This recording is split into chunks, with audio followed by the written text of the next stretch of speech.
इतिहास में कुछ नाम ऐसे होते हैं जो सिर्फ शासक नहीं बल्कि एक पूरे दौर की पहचान बन जाते हैं। आज हम एक ऐसे ही सुल्तान हिंद जलालुद्दीन मोहम्मद अकबर की कहानी को समझने की कोशिश करेंगे। एक ऐसा बादशाह जिसने हिंदुस्तान की तकदीर को हमेशा के लिए बदल दिया। लेकिन ये कहानी किसी शानदार जीत से शुरू नहीं होती। ये शुरू होती है एक बहुत बड़े सवाल से। सोचिए, एक 13 साल का लड़का जिसे पढ़ना लिखना तक नहीं आता और उसके कंधों पर एक ऐसे साम्राज्य का बोझ जो लगभग टूट चुका था। तो सवाल ये है कि उसने ये सब किया कैसे। चलिए इसी सवाल की तह तक चलते हैं। अकबर के तख्त पर बैठने से पहले का माहौल देखिए। साल 1540 उसके पिता हुमायूं को शेर शाह सूरी से हार कर देश छोड़ना पड़ा। फिर 2 साल बाद 1542 में अकबर का जन्म हुआ, वो भी निर्वासन में। किस्मत ने साथ दिया और 1555 में हुमायूं ने दिल्ली वापस तो जीत ली, पर अगले ही साल उनकी मौत हो गई। तो कुछ ऐसा उथल पुथल भरा माहौल था जिसमें अकबर को सल्तनत मिली थी। सिर्फ 13 साल की उम्र। जरा सोचिए, ये वो उम्र होती है जब शहजादे तालीम हासिल करते हैं, दुनिया सीखते हैं, और इस उम्र में अकबर को एक बिखरते हुए साम्राज्य का बादशाह बना दिया गया।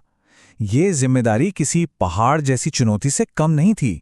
और चुनौती दरवाजे पर दस्तक देने में देर नहीं करती। दिल्ली पर कब्जा कर चुके हेमू ने इस नए और नौजवान बादशाह को सीधी चुनौती दे डाली। 1556 में पानीपत की दूसरी लड़ाई। ये सिर्फ एक जंग नहीं थी, नहीं, ये मुगल सल्तनत के भविष्य का फैसला करने वाली थी।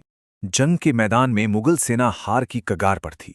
हार लगभग तय लग रही थी, लेकिन तभी किस्मत ने ऐसी पलटी मारी, एक तीर सीधा दुश्मन सेनापति हेमू की आंख में जा लगा। बस इसी एक पल ने पूरी बाजी पलट दी। जो हार निश्चित दिख रही थी वो एक जबरदस्त जीत में बदल गई, और अकबर के संरक्षक बैरम खान के मार्गदर्शन में उसकी सत्ता की नींव मजबूत हो गई। तो ठीक है, तख्त तो बच गया, लेकिन असली काम तो अब शुरू होना था। हिंदुस्तान के जो ताकतवर और आजाद राजपूत राज्य थे, उन्हें सिर्फ जीतना ही काफी नहीं था, उन्हें एक साम्राज्य में जोड़ना कैसे मुमकिन होता, ये अकबर के सामने अगली बड़ी चुनौती थी।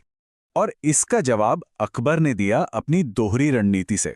एक तरफ थी तलवार, जहां बातचीत से काम नहीं बना वहां युद्ध का रास्ता अपनाया गया, जैसे 1567 में चित्तौड़गढ़ की घेराबंदी। तो दूसरी तरफ थी कूटनीति। अकबर ने सम्मान और शादी के जरिए रिश्ते बनाए। राजपूत राजकुमारी जोधाबाई से उनका विवाह सिर्फ एक शादी नहीं थी, बल्कि 2 संस्कृतियों को जोड़ने की एक शानदार कोशिश थी। अकबर सिर्फ नीतियां बनाने वाला बादशाह नहीं था, वो एक्शन लेने वाला लीडर था। इसका एक किस्सा सुनिए। जब गुजरात में बगावत हुई तो अकबर अपनी सेना के साथ दिल्ली से 600 मील का सफर सिर्फ 3 दिनों में तय करके वहां पहुंच गया। ये उनकी तेजी और फैसले लेने की काबिलियत का एक छोटा सा नमूना था। चलिए अब कहानी में थोड़ा और आगे बढ़ते हैं। साम्राज्य तो अब तेजी से बढ़ रहा था, लेकिन जीत के साथ एक नई मुश्किल भी आ रही थी। इतने बड़े, इतने अलग अलग तरह के लोगों वाले साम्राज्य पर असरदार तरीके से शासन किया कैसे जाए। इसका समाधान था मनसबदारी सिस्टम। अब ये क्या था? ये उस जमाने के हिसाब से एक क्रांतिकारी सिस्टम था। इसमें हर सरकारी और फौजी अफसर को एक रैंक दिया जाता था, जिसे मनसब कहते थे। इसी रैंक से उसकी तनख्वाह और ये तय होता था कि उसे कितने सैनिक अपने पास रखने हैं। इससे एक वफादार और मनोज्जम अफसरों की फौज तैयार हुई, जिसने इतने बड़े साम्राज्य को चलाने में मदद की। अकबर ने धर्म के मामले को भी एक बहुत ही अनोखे तरीके से संभाला। पहला कदम, उसने इबादत खाना बनवाया। ये एक ऐसी जगह थी जहां सभी धर्मों के विद्वान आकर बहस करते थे। दूसरा कदम, इन बहसों को सुनकर उसने महसूस किया कि हर धर्म की बुनियाद में नैतिकता और इंसाफ है। और तीसरा कदम, इसी सोच से उसने सुलह कुल यानी सबके लिए शांति को अपनी सरकारी नीति बना लिया। इसका मकसद सिर्फ सहन करना नहीं था, बल्कि सभी धर्मों का दिल से सम्मान करना था। कहते हैं ना, एक महान साम्राज्य बनाने के लिए महान दिमागों की भी जरूरत होती है। अकबर ये बात बहुत अच्छे से जानता था। इसीलिए उसने अपने चारों ओर उस दौर के सबसे बेहतरीन और काबिल लोगों को इकट्ठा किया। इन्हें नवरत्न यानी 9 हीरे कहा जाता था। जरा देखिए इस टीम में कौन कौन थे। बीरबल जैसे हाजिर जवाब सलाहकार, तानसेन जैसे महान संगीतकार, अबुल फजल जैसे इतिहासकार, टोडरमल जैसे वित्त मंत्री और मान सिंह जैसे जबरदस्त सेनापति। ये दिखाता है कि अकबर हर फील्ड के टैलेंट की कितनी कदर करता था।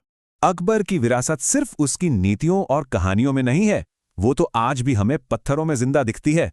चाहे फतेहपुर सीकरी जैसा पूरा का पूरा शहर बसाना हो या फिर आगरा के किले को लाल पत्थर से नया रूप देना हो, उसकी इमारतों में फारसी, तुर्की और भारतीय वास्तुकला का एक खूबसूरत संगम देखने को मिलता है।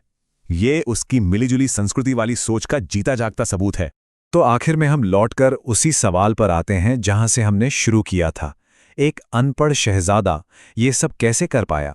शायद इसलिए कि वो एक ऐसा बादशाह था जिसने कभी कोई किताब नहीं पढ़ी, लेकिन इतिहास में वो खुद एक ऐसी अमर किताब बन गया जिसे आज तक पढ़ा जा रहा है। ये एक ऐसी विरासत है जो हमें सोचने पर मजबूर करती है कि असली ज्ञान शायद सिर्फ अक्षरों का मोहताज नहीं होता,